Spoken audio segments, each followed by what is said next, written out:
চলো চলে যাই গল্পের দেশে। গল্পের দেশে তোমাকে আবারও স্বাগত। আজকে পাঠ করব চাঁদের পাহাড়ের একাদশ অধ্যায়।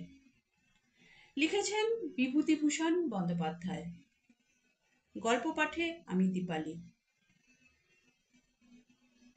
শঙ্কর একটু ঘুমিয়ে পড়েছিল বোধহয়, কিংবা হয়তো অজ্ঞান হয়েই পড়ে থাকবে। মোটের ওপর যখন আবার জ্ঞান ফিরে এলো, তখন ঘড়িতে 12টা, সম্ভবত রাত 12টাই হবে। ও উঠে আবার চলতে শুরু করলে। এক জায়গায় তার সামনে একটা পাথরের দেওয়াল পড়ল, তার রাস্তা যেন আটকে রেখেছে। টর্চের রাঙা আলো একটিবার মাত্র জ্বালিয়ে সে দেখলে, যে দেওয়াল ধরে সে এতক্ষণ যাচ্ছিল, তারই সঙ্গে সমকোণ করে এই দেয়ালটা আড়াআড়ি ভাবে তার পথ রোধ করে দাঁড়িয়ে। হঠাৎ সে কান খাড়া করলে। অন্ধকারের মধ্যে কোথায় যেন ক্ষীণ জলের শব্দ পাওয়া যাচ্ছে না? হ্যাঁ, ঠিক জলের শব্দই বটে। কুলু কুলু কুলু কুলু, ঝর্ণা ধারার শব্দ। যেন পাথরের নুড়ির ওপর দিয়ে মাঝে মাঝে বেঁধে জল বইছে কোথাও। ভালো করে শুনে ওর মনে হলো, জলের শব্দটা হচ্ছে এই পাথরের দেয়ালের ওপারে। দেয়ালে কান পেতে শুনে ওর সে ধারণা আরো বদ্ধমূল হলো। দেওয়াল ফুঁড়ে যাবার উপযুক্ত ফাঁক আছে কিনা টর্চের রাঙা আলোয় অনুসন্ধান করতে করতে এক জায়গায় খুব নিচু ও সংকীর্ণ প্রাকৃতিক রন্ধ্র দেখতে পেলে। সেখান দিয়ে হামাগুড়ি দিয়ে অনেকটা গিয়ে হাতে জল ঠেকল। সন্তর্পণে ওপরের দিকে হাত দিয়ে বুঝলো, সেখানটাতে দাঁড়ানো যেতে পারে। দাঁড়িয়ে উঠে ঘন অন্ধকারের মধ্যে কয়েক পা যেতেই স্রোতযুক্ত বরফের মতো ঠান্ডা জলে পায়ের পাতা ডুবে গেল। ঘন অন্ধকারের মধ্যেই নিচু হয়ে ও প্রাণ ভরে ঠান্ডা জল পান করে নিলে। তারপর টর্চের ক্ষীণ আলোয় জলের স্রোতের গতি লক্ষ্য করলে। এ ধরনের নির্ঝরে স্রোতের উজানের দিকে গুহার মুখ সাধারণত হয় না। টর্চ নিভিয়ে সেই মহানিবিড় অন্ধকারে পায়ে পায়ে জলের ধারা অনুভব করতে করতে অনেকক্ষণ ধরে সে চলল। নির্ঝর চলেছে, এঁকে বেঁকে, কখনো ডাইনে কখনো বাঁয়ে। এক জায়গায় সেটা 3-4টে ছোট বড় ধারায় বিভক্ত হয়ে গিয়ে এদিকে ওদিকে চলে গিয়েছে ওর মনে হলো। সেখানে এসে সে দিশাহারা হয়ে পড়ল। টর্চ জেলে দেখলে স্রোত নানামুখী। অ্যালভারেজের কথা মনে পড়ল। পথে চিহ্ন রেখে না গেলে এখানে এবার গোল পাকিয়ে যাবার সম্ভাবনা। নিচু হয়ে চিহ্ন রেখে যাওয়ার উপযোগী কিছু খুঁজতে গিয়ে দেখলে, স্বচ্ছ নির্মল জলধারার এপারে ওপারে দুপারে এক ধরনের পাথরের নুড়ি বিস্তর পড়ে আছে। সেই ধরনের পাথরের নুড়ির ওপর দিয়েও প্রধান জলধারা বয়ে চলেছে। অনেকগুলো নুড়ি পকেটে নিয়ে সে প্রত্যেক শাখাটা শেষ পর্যন্ত পরীক্ষা করবে ভেবে দুটো নুড়ি ধারার পাশে রাখতে রাখতে গেল। একটা স্রোত থেকে খানিক দূর গিয়ে আবার অনেকগুলো ফেকটি বেরিয়েছে। প্রত্যেক সংযোগ স্থলে ও নুড়ি সাজিয়ে একটা এস অক্ষর তৈরি করে রাখলেন। অনেকগুলো স্রোত শাখা আবার ঘুরে শঙ্কর যেদিক থেকে এসেছিল সেদিকেই যেন ঘুরে গেল। পথে চিহ্ন রেখে গিয়েও শঙ্করের মাথা গোলমাল হয়ে যাবার জোগাড় হলো। এবার শঙ্করের পায়ে খুব ঠান্ডা কি ঠেকতেই সে আলো জেলে দেখলে, জলের ধারে এক প্রকাণ্ডকায় অজগর পাইথন কুণ্ডলি পাকিয়ে আছে। পাইথন ওর স্পর্শে আলস্য পরিত্যাগ করে মাথাটা উঠিয়ে পরীর দানার মতো চোখ চাইতেই টর্চের আলোয় দিশাহারা হয়ে গেল। নতুবা সংসার প্রাণ সংশয় হয়ে উঠত। শঙ্কর জানে অজগর সাপ অতি ভয়ানক জন্তু। বাঘ সিংহের মুখ থেকেও হয়তো পরিত্রাণ পাওয়া যেতে পারে, অজগর সাপের নাগপাশ থেকে উদ্ধার পাওয়া অসম্ভব। একটিবার লেজ ছুঁড়ে পা জড়িয়ে ধরলে আর দেখতে হতো না।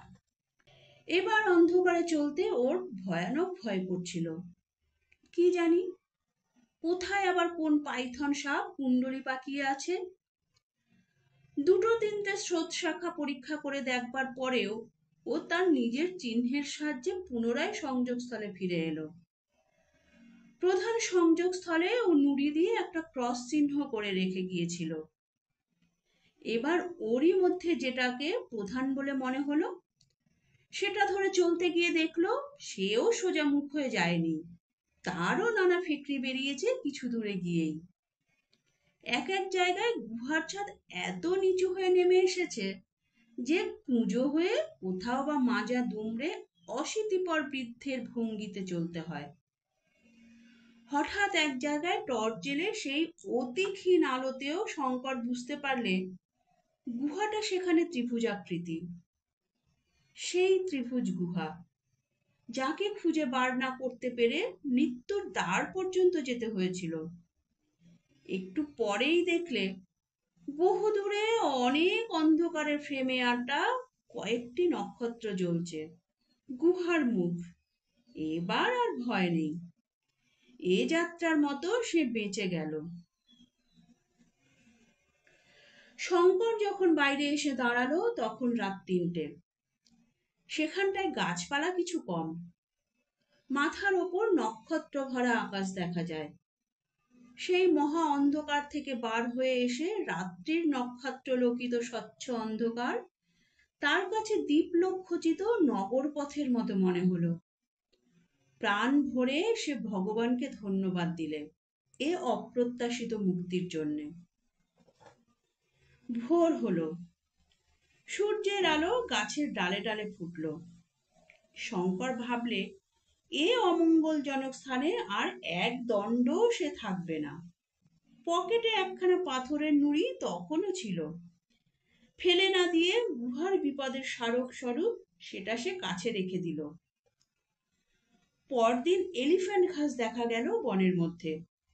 সেদিনই সন্ধ্যার আগে অরণ্য শেষ হয়ে খোলা জায়গা দেখা দিল। রাত্রে শঙ্কর অনেকক্ষণ বসে ম্যাপ দেখলে। সামনে যে মুক্ত প্রান্তরবৎ দেশ পড়ল, এখান থেকে এটা প্রায় 300 মাইল বিস্তৃত, একেবারে জাম্বেসি নদীর তীর পর্যন্ত। এই 300 মাইলের খানিকটা পড়েছে বিখ্যাত কালাহারি মরুভূমির মধ্যে, প্রায় 175 মাইল, অতি ভীষণ জনমানবহীন জলহীন পথহীন মরুভূমি। অ্যালভারেজ মিলিটারি ম্যাপ থেকে নোট করেছে যে এই অঞ্চলের উত্তর পূর্ব কোণ লক্ষ্য করে একটি বিশেষ পথ ধরে না গেলে মাঝামাঝি পার হতে যাওয়া মানে মৃত্যু। ম্যাপের নাম দিয়েছে তৃষ্ণার দেশ, থার্স্টল্যান্ড ট্রেক। রোডেশিয়া পৌঁছতে পারলে যাওয়া অনেকটা সোজা হয়ে উঠবে, কারণ সেসব স্থানে মানুষ আছে। শঙ্কর এখানে অত্যন্ত সাহসের পরিচয় দিলে। পথের এই ভয়ানক অবস্থা জেনে শুনেও সে দমে গেল না, হাত পা হারা হয়ে পড়ল না। এই পথে আলভারেজ একা গিয়ে সলসবেরি থেকে টোটা ও খাবার কিনে আনবে বলেছিল। 62 বছরের বৃদ্ধ যা পারবে বলে স্থির করেছিল, সে তা থেকে পিছিয়ে যাবে? কিন্তু সাহস ও নির্ভীকতা এক জিনিস, জ্ঞান ও অভিজ্ঞতা সম্পূর্ণ অন্য জিনিস। ম্যাপ দেখে গন্তব্যস্থানের দিক নির্ণয় করার ক্ষমতা শঙ্করের ছিল না। সে দেখলে ম্যাপের সে কিছুই বোঝে না। মিলিটারি ম্যাপগুলোতে দুটো মরু মধ্যস্থ কূপের জায়গায় ল্যাটিটিউড লঙ্গিটিউড দেওয়া আছে। ম্যাগনেটিক নর্থ আর ট্রু নর্থ ঘটিত কি একটা গোলমেলে অঙ্ক কষে বার করতো আলভারেজ। শঙ্কর দেখেছে কিন্তু শিখে নেয়নি। সুতরাং অদৃষ্টের ওপর নির্ভর করা ছাড়া উপায় কি? অদৃষ্টের ওপর নির্ভর করেই শঙ্কর এই দুস্তর মরুভূমিতে পাড়ি দিতে প্রস্তুত হলো। ফলে দুদিন যেতে না যেতেই শঙ্কর সম্পূর্ণ দিকভ্রান্ত হয়ে পড়ল। ম্যাপ দৃষ্টে যে কোনো অভিজ্ঞ লোক যে জলাশয় চোখ বুজে খুঁজে বার করতে পারত, শঙ্কর তার 3 মাইল উত্তর দিয়ে চলে গেল, অথচ তখন তার জল ফুরিয়ে এসেছে। নতুন পানীয় জল সংগ্রহ করে না নিলে জীবন বিপন্ন হবে। প্রথমত শুধু প্রান্তর আর পাহাড়, ক্যাকটাস ও ইউফোবিয়ার বন, মাঝে মাঝে গ্রানাইটের স্তূপ। তারপর কি ভীষণ কষ্টের সে পথ চলা। খাবার নেই, জল নেই, পথ ঠিক নেই, মানুষের মুখ দেখা নেই। দিনের পর দিন শুধু সুদূর শূন্য দিগ্বলয় লক্ষ্য করে সে হতাশ পথযাত্রা। মাথার ওপর আগুনের মতো সূর্য, পায়ের নিচে বালি পাথর যেন জ্বলন্ত অঙ্গার। সূর্য উঠছে, অস্ত যাচ্ছে, নক্ষত্র উঠছে, চাঁদ উঠছে, আবার অস্ত যাচ্ছে। মরুভূমির গিরগিটি একঘেয়ে সুরে ডাকছে, ঝিঝি ডাকছে, সন্ধ্যায়, গভীর নিশীথে। মাইল লেখা পাথর নেই, কত মাইল অতিক্রম করা হলো তার হিসেব নেই। খাদ্য দুই একটা পাখি, কখনো বা মরুভূমির বাজার শকুনি, যার মাংস জঠুর ও বিস্বাদ। এমনকি একদিন একটা পাহাড়ি বিষাক্ত কাঁকড়া বিছে, যার দংশনে মৃত্যু, তাও যেন পরম সুখাদ্য, মিললে মহা সৌভাগ্য। দুদিন ঘোর তৃষ্ণার কষ্ট পাবার পরে পাহাড়ের ফাটলে একটা জলাশয় পাওয়া গেল, কিন্তু জলের চেহারা লাল। কতকগুলো কি পোকা ভাসছে জলে। ডাঙায় একটা জন্তু মরে পচে ঢোল হয়ে আছে। সেই জলই আকণ্ঠ পান করে শঙ্কর প্রাণ বাঁচালে। দিনের পর দিন কাটছে, মাস গেল কি সপ্তাহ গেল কি বছর গেল, হিসেব নেই। শঙ্কর শুকিয়ে রোগা হয়ে গিয়েছে, কোথায় চলেছে তার কিছু ঠিক নেই। শুধু সামনের দিকে যেতে হবে এই সে জানে। সামনের দিকেই ভারতবর্ষ, বাংলাদেশ। তারপর পড়ল আসল মরু, কালাহারি মরুভূমির এক অংশ। দূর থেকে তার চেহারা দেখে শঙ্কর ভয়ে শিউরে উঠল।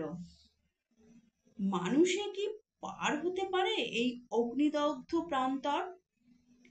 শুধুই বালির পাহাড় আর তাম্রাভ কটা বালির সমুদ্র, ধুধু করে যেন জ্বলছে দুপুরের রোদে। মরুর কিনারে প্রথম দিনেই ছায়ায় 127 ডিগ্রি উত্তাপ উঠল থার্মোমিটারে। ম্যাপে বারবার করে লিখে দিয়েছে, উত্তর পূর্ব কোণ ঘেঁষে ছাড়া কেউ এই মরুভূমির মাঝামাঝি পার হতে যাবে না, গেলেই মৃত্যু। কারণ সেখানে জল একদম নেই। জল যে উত্তর পূর্ব ধারে আছে তাও নয়, তবু 30 মাইল, 70 মাইল ও 90 মাইল ব্যবধানে 3টি স্বাভাবিক উনুই আছে যাতে জল পাওয়া যায়। এই উনুইগুলি প্রায় পাহাড়ের ফাটলে, খুঁজে বার করা বড়ই কঠিন।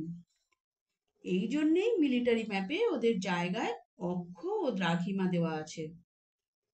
শঙ্কর ভাবলে, ওসব পার করতে পারবে না।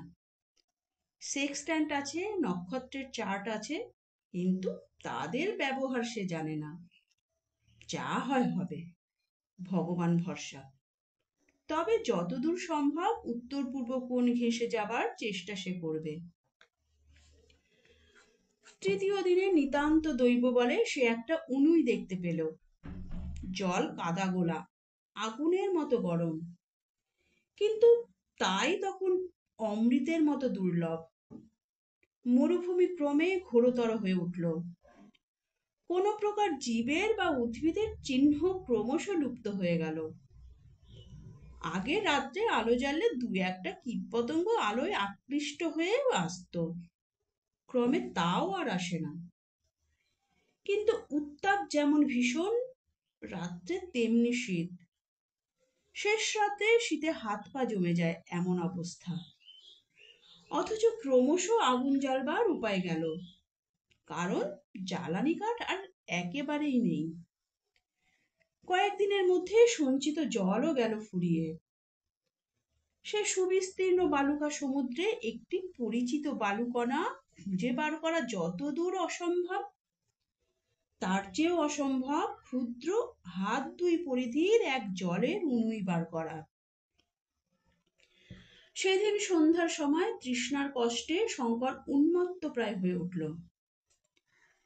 এতক্ষণে শঙ্কর বুঝেছে যে এ ভীষণ মরুভূমি একা পার হওয়ার চেষ্টা করা আত্মহত্যার শামিল।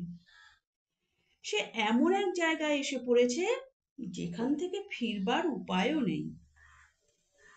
একটা উঁচু বালিয়াড়ির ওপর উঠে সে দেখলে চারধারে শুধুই কটা বালির পাহাড়। পূর্ব দিকে ক্রমশ উঁচু হয়ে গিয়েছে। পশ্চিমে সূর্য ডুবে গেলেও সারা আকাশ সূর্যাস্তের আভায় লাল। কিছু দূরে একটা ছোট ঢিবির মতো পাহাড় এবং দূর থেকে মনে হলো একটা গুহাও আছে। এ ধরনের গ্রানাইটের ছোট ঢিবি এদেশে সর্বত্র। ট্রান্সভাল ও রোডেশিয়ায় এদের নাম কবজে, অর্থাৎ ক্ষুদ্র পাহাড়। রাত্রে শীতের হাত থেকে উদ্ধার পাবার জন্য শঙ্কর সেই গুহায় আশ্রয় নিলে। এইখানে এক ব্যাপার ঘটল। নমস্কার।